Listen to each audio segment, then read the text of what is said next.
Still think TikTok is just for dancing teens?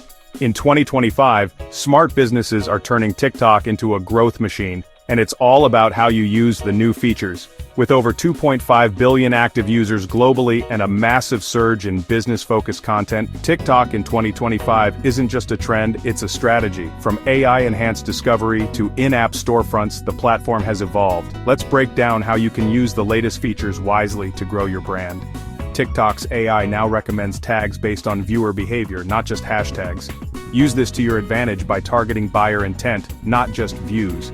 Stories aren't new, but in 2025 they're interactive. You can add polls, product previews, and swipe-to-buy features. Use them to gather feedback or test product interest in real time.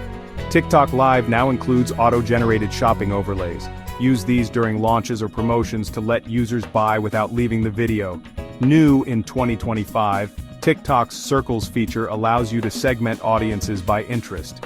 Great for business-to-business brands, create private circles for niche content, exclusive tips, or behind-the-scenes access. TikTok's caption system is now search-optimized. Think SEO for short form. Use keywords naturally in captions to boost visibility beyond the For You page. TikTok isn't just a place to scroll, it's a place to scale. Start experimenting with these features today to stay ahead of the curve in business and tech. Like and follow for more tech and business growth insights.